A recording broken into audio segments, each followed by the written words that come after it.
देखो ध्यान से।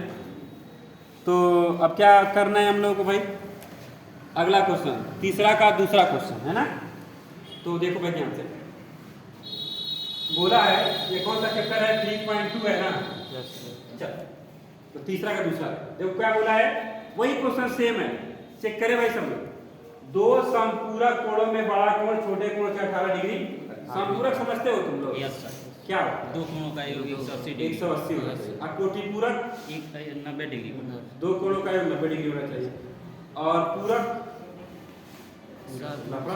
सर ये क्या होता है, देखो दो को कोण है, अगर उसको जोड़ देंगे, अगर 180 हो जा रहा है तो वह एक दूसरे का क्या है, समपूरक है। 180 हो रहा है तो क्या है, समपूरक है।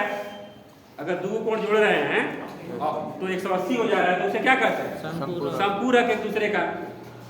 तो कोटिपूरक क्या होता है, जब 90 अंश हो जाए तो पूरक किसे कहते हैं, वो भी 90 ही होता है यार। पूरक का ही नाम कोटिपूरक है, समझ में आ गया। इसलिए क्या बता दिया हूं कि बहुत जगह पे कोटिपूरक को क्या लिखता है, पूरक ही लिखता है, तो समस्या में फंस जाओगे। चल तो आप देखो वही क्वेश्चन सेम, दो जो कोण है और दोनों में 18 अधिक है। 18 अधिक मतलब समझ रहे हो कि घटाने पर 18 एगो अधिक है, मतलब ये भी अंतर ही दिया है, समझ में आ रहा है। एगो बड़ा है एगो छोटा है, तो दोनों को अगर मैं घटा रहा हूँ तो अंतर कितना आ रहा है, 18। बस समझ रहे हैं, 18 अधिक है तो अंतर ही ना है जी। मेरी बात को समझो, देखो एगो अंक हमारा 6 है, एगो हमारा 10 है, तो मैं नहीं कह सकता हूँ 4 अधिक है।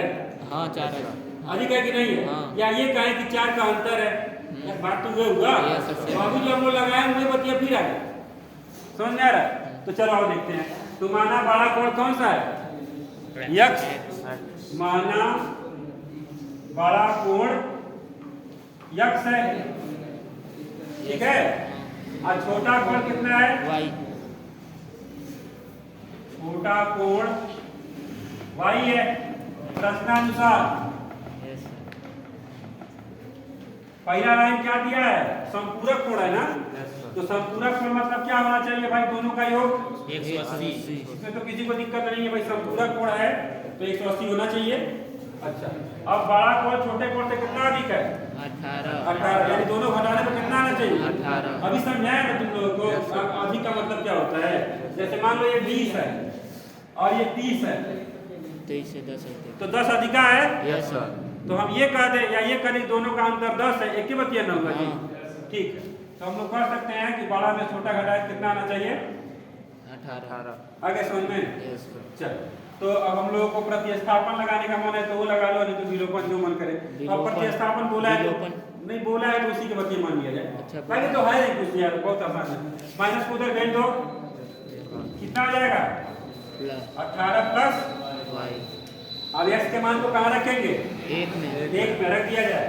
x का मान समीकरण 1 में रखने पर, चलो एक लाइन लिख देते हैं। x की जगह क्या लिखूंगा, 18 प्लस वाई प्लस वाई बराबर 180। 80।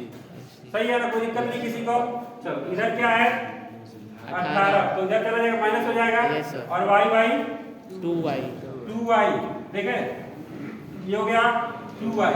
इधर गया ये, उधर घट जाएगा, घटा के लिखते कितना होगा, 162, कितना होगा 162। ठीक है, चलो 162 हो गया। अब इसको काट देंगे 2 से, 162 कितना आ जाएगा, 81 हो गया। अब इसके मान को कहाँ रख दिया जाए, दूसरा x के मान में रख दिया जाए। Yes sir. तो x बराबर क्या दिया है, 18 प्लस 81, तो x बराबर कितना होगा, किसी को दिक्कत, चलो रोक दो।